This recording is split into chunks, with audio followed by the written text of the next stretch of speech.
अल्हम्दुलिल्लाह अल्हम्दुलिल्लाहि व कफ़ा वस्सलातु वस्सलामु अला सय्यिदिल अंबिया अम्मा बाद औज़ु बिल्लाहिस समीइल अलीम मिनश शैतानिर रजीम बिस्मिल्लाहिर रहमानिर रहीम इन्ना अअतैनाकल कौसर फसल्लि लिरब्बिका वन्हर इन्ना शानिअका हुवल अबतर सदक़ल्लाहुल अज़ीम। नाज़रीन, जैसा कि आप जानते हैं कि इससे पहले प्रोग्राम में हम आब ज़मज़म की खुदाई का जिक्र कर चुके हैं। जब आब ज़मज़म की खुदाई का काम मुकम्मल हो गया तो अब्दुल मुत्तलिब ने इससे पहले ये नज़र मानी हुई थी कि अगर ये मेरा काम खैर खैरियत से हो जाए तो मैं अपने 10 बेटों में से एक को अल्लाह की राह में ज़िबा करूँगा।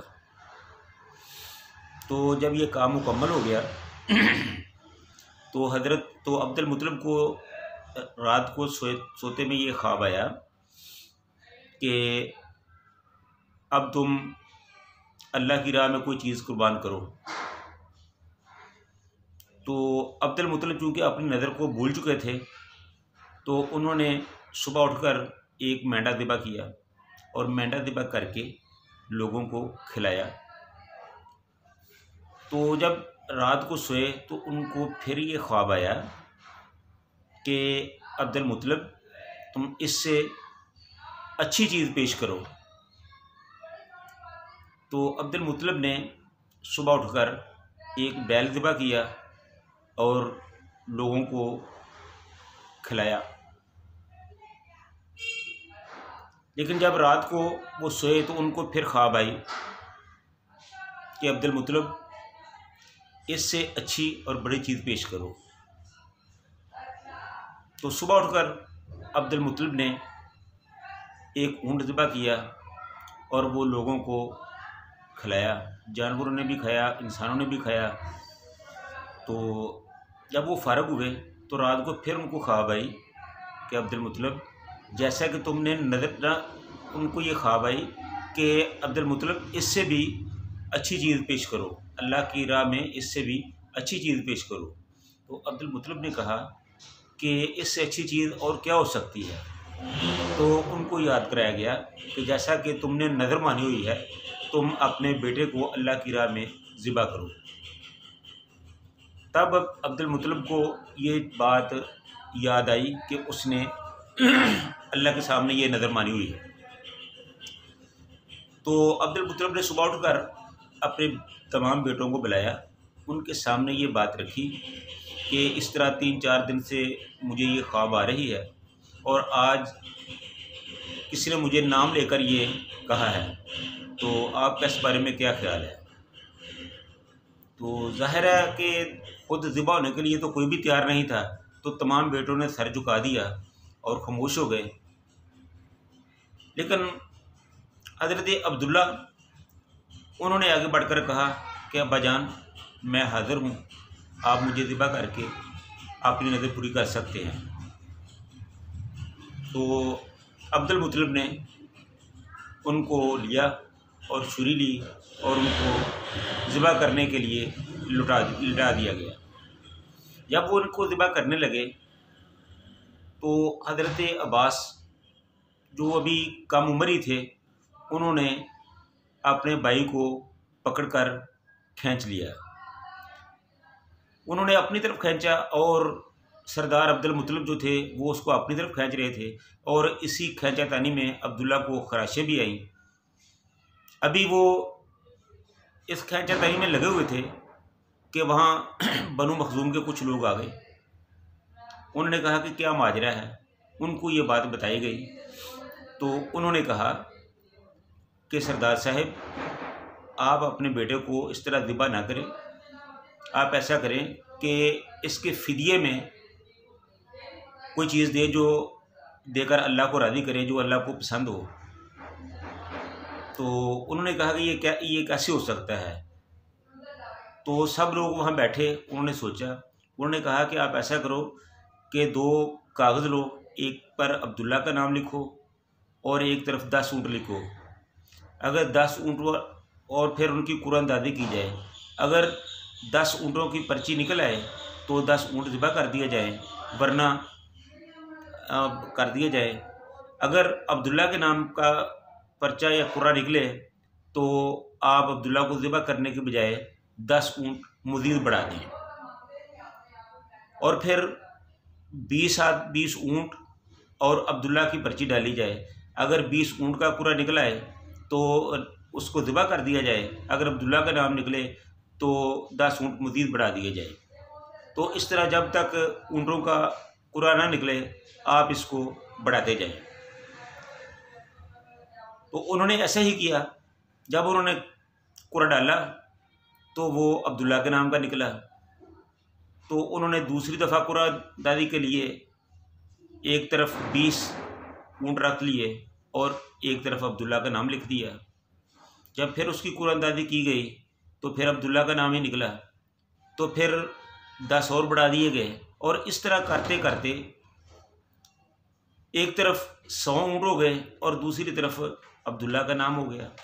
फिर उन्होंने इन दोनों की कुरानदादी की तो फिर 100 ऊँट का कुर्रा जो था वो निकला। तो इस तरह 100 ऊँट को अब्दुल्ला के फिदिया में या बदला में ज़िबा कर दिया गया। जब सरदार अब्दुल मुत्तलिब इस काम से फ़ारिग हुए तो उन्होंने सोचा कि मेरा अल्लाह मुझसे इस काम पे राज़ी है, तो फिर वो भी मुतमिन हो गए। तो इस तरह हज़रत अब्दुल्ला रज़ी अल्लाह ताला अन्हो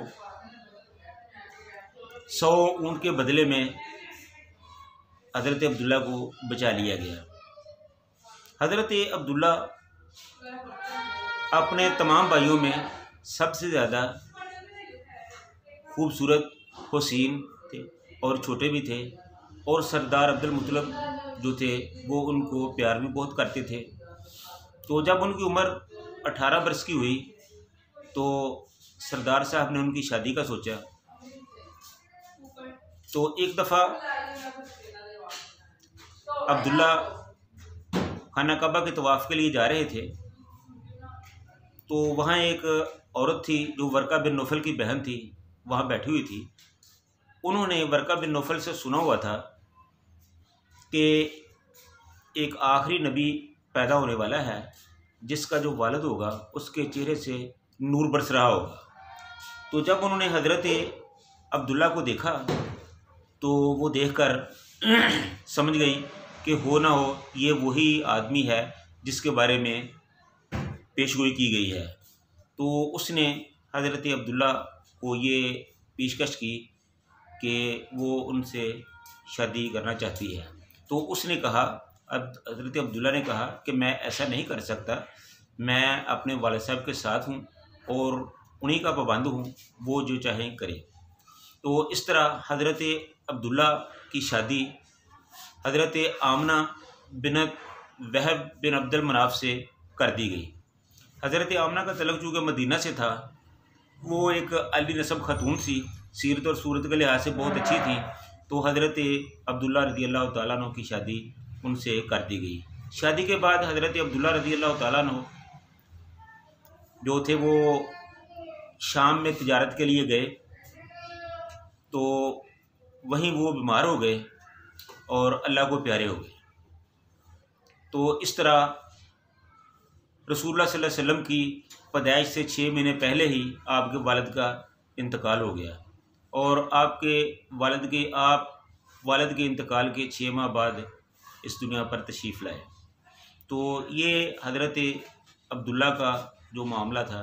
हज़रत आमना रज़ी अल्लाह तआला अन्हा फरमाती हैं कि जब मेरी शादी हुई तो मैं मक्का में अब्दुल्ला के घर आ गई। तो मैंने ख्वाब में देखा कि मेरे अंदर से एक नूर निकल रहा है और उस नूर की वजह से जो शाम के महल्लात हैं वो सब रोशन हो गए हैं। तो वो बताती हैं कि उस वक़्त मेरे पास एक आने वाला आया, यानी मर्द के रूप में एक फ़रिश्ता आया और उसने आके बताया कि ए आमना, आपको अल्लाह ताला एक बेटे से नवाजेगा तो आपने उसका नाम मोहम्मद रखना है और उसको अल्लाह की पनाह में देना है। तो वो उसकी वजह से सारी दुनिया में जुल्मत और अंधेरे ख़त्म होंगे। तो इस तरह जब रसूलुल्लाह सल्लल्लाहु अलैहि वसल्लम की पैदाइश हुई तो हज़रत आमना ने उनके कहने के मुताबिक उनका नाम मोहम्मद रखा सल्लल्लाहु अलैहि वसल्लम। और वो बताती हैं कि उस वक़्त जब वो पैदा हुए तो शाम के महल्लात जो थे वो सारे जगमगा उठे। तो ये हज़रत रसूलुल्लाह सल्लल्लाहु अलैहि वसल्लम की